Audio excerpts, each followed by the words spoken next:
आप देख रहे हो यहाँ डिप्टी सीएम का ऑफिस है और डिप्टी सीएम का ऑफिस के सामने हम बैठे हुए हैं। मेरी आवाज सुनो, मन की बात सुनो, प्रधानमंत्री कहते मेरा मन की बात सुनो। कोई ज्यादा फन्ने खाब समझता है अपने आप को, तो कल हम कोई ऐसा फैसला हमारे संयुक्त किसान मोर्चा लेगा जिसमें इन्होंने मुआवजे भी देने पड़ेंगे, माफी भी मांगनी पड़ेगी और जनता के पैर भी पकड़ने पड़ेंगे। मक्खी हमेशा मिठा पे जाती है या खून पे जाती है। हरियाणा के उचाना में किसानों ने जो है अपना आंदोलन शुरू किया है और ये आंदोलन जो डिप्टी सीएम है दुष्यंत चौटाला उसका जो कार्यालय है वो कार्यालय यहाँ पे उचाना में, और किसानों ने इसके सामने ही अपना टेंट गाड़ दिया है। और किसानों का ये कहना है कि जब तक इनकी मांगे नहीं मानी जाएगी तब तक जो है किसान यहाँ डटे रहेंगे। और लगातार किसान 3 दिन से यहाँ पे जो है अपनी मांगों को लेकर बैठे हैं और अभी तक कोई हल इनका नहीं निकला है। तो इनसे बात करते हैं कि आखिरकार मांग क्या है इनकी।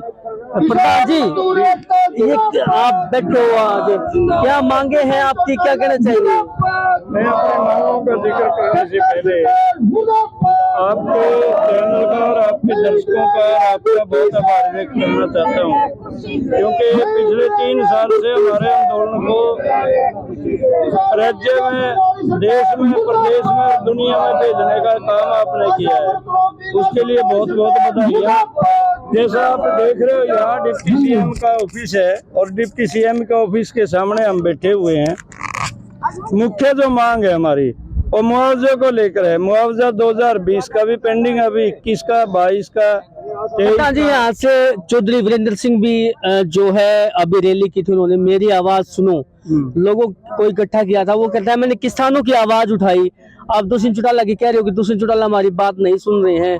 और बात करें उसके जो सांसद है विजेंद्र सिंह यहाँ से, क्या आप उनके भी जो है बाहर धरना लगाओगे? देखिए, जरूरत पड़ी तो उनके बढ़ने भी लगेंगे, ऐसी कोई बात नहीं है। ये मुआवजा का इसलिए लगे है डिप्टी सीएम के क्योंकि ये रेवेन्यू मिनिस्टर भी है, राजस्व विभाग ने एक एक पैसा देना है हमारा, और उसका मंत्री है, इनकी कलम से मिलने हैं मुआवजे सभी तरह के। एक तो इसलिए लगे। दूसरी बात रही जो आपने कहा मेरी आवाज सुनो, हम इससे दुखी हो लिए। मेरी आवाज सुनो, मन की बात सुनो, प्रधानमंत्री कहता है मेरा मन की बात सुनो, वीरेंद्र कहता है मेरी आवाज सुनो। हमने सुनने की जरूरत नहीं भाई, मारी भी सुनो, मारी सुनने कोई नहीं।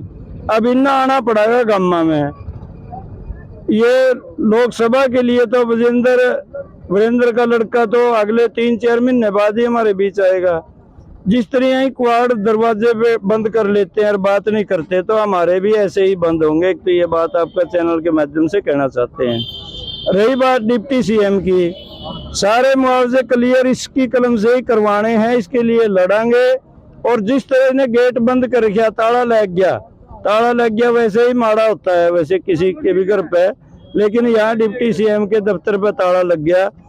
और इसमें भी जनता के बीच आना है, लोकसभा इलेक्शन में भी आना पड़ेगा और इसे फिर विधानसभा का इलेक्शन में भी आना पड़ेगा। जो सलूक हमारे साथ हो रहा है ठीक वैसा ही फील्ड में इनको भी मिलेगा। कल हमारी मोर्चे की मीटिंग है और यदि ये कोई ज्यादा फन्ने खाब समझता है अपने आप को, तो कल हम कोई ऐसा फैसला हमारे संयुक्त किसान मोर्चा लेगा जिसमें इन्होंने मुआवजे भी देने पड़ेंगे, माफी भी मांगनी पड़ेगी और जनता के पैर भी पकड़ने पड़ेंगे। और यदि ऐसा नहीं करता है तो फिर हम कोई भी कुर्बानी देनी पड़े उसके लिए तैयार रहेंगे। खासकर प्रधान जी, बात करें तो जो यहाँ से सांसद है वीरेंद्र सिंह, क्या उसके घर का भी घेराव करोगे क्या आप, या फिर क्यों नहीं करांगे? जब उसके घर का नंबर आवागा उसका भी करांगे। ये मुआवजे की लड़ाई है, उसका विजेंद्र का कोई संबंध नहीं है। लेकिन वीरेंद्र सिंह, एक मिनट आप मेरी बात पहले सुनो। ये जो वीरेंद्र है, वीरेंद्र का लड़का है, उसका घेराव भी करांगे। उसका करांगे हम MSP के लिए, उसका करांगे हम पूर्ण कर्जा मुक्ति के लिए, उसका करांगे हम बिजली का कानून रद्द करवाने के लिए, उसका करांगे लखीमपुर खीरी के अपराधियों को सजा दिलवाए, और कैबिनेट में जो मंत्री हैं अजय मिश्रा टहनी उसको बाहर करवाएं। और ये मुद्दे हैं जो बुढ़ापा पेंशन पूरे देश के हर नागरिक को जो भी 60 साल का हो गया वो जारी करे, केंद्र भी और राज्य सरकारें भी। उनके लिए उसका गेट भी घेरेंगे, उसका घर भी घेरेंगे। और ऐसा नहीं है कि वो हमारा कोई मित्र है, क्योंकि हम जानते हैं जितने लोग जब भी बन जाते हैं फिर वो किसानों के, मजदूरों के नहीं रहते। बल्कि वो बड़े पूंजीपतियों के बन जाते हैं और अपनी कमाई के साधन ढूंढते हैं। पैसा जहाँ होगा वहीं जाता है। जैसे हमारे बुजुर्ग कहते थे, मक्खी हमेशा मिठा पे जाती है या खून पे जाती है। मीठा और खून अमीर लोगों में है, हमारा तो केवल वोट है और वोट इन्हें ले लिया। आगे से हम अपना वोट का इस तरह प्रयोग करेंगे। मैडम, ये लोग चौधरी वीरेंद्र सिंह ये कहते हैं कि मैंने किसानों की आवाज उठाई है हर बार। अब भी उन्होंने रैली में ये कहा कि किसानों को एमएसपी नहीं मिल रही। दूसरी बात उन्होंने कहा कि हर बार मैं किसानों की आवाज उठाता हूँ, चाहे किसान आंदोलन की बात हो, यहाँ से जो है केंद्रीय मंत्री रहे पूर्व में। नहीं, एक बात बताओ, वो आवाज उठाते हैं पर उसका बेटा तो जो काले कानून थे हमारे उसका समर्थन करता है, 80 में ट्रैक्टर यात्रा निकालता है, बेटा तो उसका ही है। तो पहले घर में एक बार मेज के ऊपर बैठ के एक सोल्यूशन कर ले कि भाई कौन सही है कौन गलत है। जब घर में उसका बेटा उस चीज का समर्थन कर रहा है और बाप उसका विरोध कर रहा है तो हम कहाँ माने, उसके बेटे की माने कि उसके पिताजी की माने। और रही बात किसानों की, सिर्फ आडंबर किया है इन्होंने, सिर्फ वोट की राजनीति की है। ये सिर्फ आम किसान मजदूर को बकाने का और बुलाने का काम करते हैं। अब ऐसा नहीं होगा, हम जागरूक हो चुके हैं, हमें पता है कि राजनीति को कैसे रणनीति से मारना है। लगातार 4-4.5 साल से हम इन सड़कों से समझ पाए हैं कि आखिर ये लोग हमारा इस्तेमाल कैसे कर रहे हैं। तो काफी लंबा टाइम हो गया आपके धरने को भी, वहाँ पे तहसील में धरना लगाया था आपने, और आज 3 दिन से दूसरी चुटा लगा जो कार्यालय वहाँ पे धरना दिया। नहीं, वो हमारे स्थानीय जो मुद्दे थे, जैसे जो हमारी सरसा ब्रांच है उससे पानी लेने के लिए, हमें पानी लेने के लिए, स्टेडियम बनाने के लिए, बस स्टैंड को सुचारू रूप से चलाने के लिए, जो गुरकल खेड़ा है उसको महाविद्यालय बनाने के लिए, मूलभूत सुविधाओं के लिए, साफ पानी के लिए। वो अगला स्टेप क्या रहेगा? सरकार आपकी बात नहीं सुनती है तो यहाँ टेंट आपने बिल्कुल गाड़ दिया है, कोई इसमें दो राय नहीं है, दूसरी चुटा लगे कार्यालय के सामने पक्का मोर्चा आपने लगा दिया है।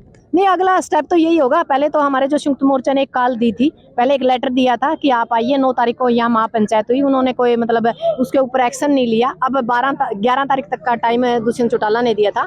उसके बाद दुष्यंत चौटाला ने टाइम दिया था 11 तारीख का, हमने 12 तक का दे दिया। कल फिर संयुक्त मोर्चा हरियाणा की मीटिंग होगी, यहाँ से कोई बहुत बड़ा फैसला हो सकता है, बहुत बड़ा निर्णय हो सकता है। हम चाहते हैं कि देर आए दुरुस्त आए। वो जो हम मुआवजा मांग रहे हैं या जो हमारी किसानों की समस्या है, उनका समाधान यदि दुष्यंत चौटाला टाइम रहते करता है तो ठीक है, नहीं फिर पछताने का भी मौका किसान और मजदूर महिला नहीं देंगे। तो जो चुनाव है अभी 2024 की बात करें, विधानसभा की या लोकसभा की, तो किस तरह का रिएक्शन देखते हो? नहीं, रिएक्शन तो आपको पता ही है। हम लगातार 4.5 साल से जो एक्शन सरकार ने हमारे ऊपर किया, जो सत्ताधारी पार्टियों ने एक्शन हमारे ऊपर किया, भी हमारे दिल्ली और चंडीगढ़ के रास्ते बंद कर दिए, तो ये भी हो सकता है कि गाँव के रास्ते हम भी उनके लिए बंद कर दें।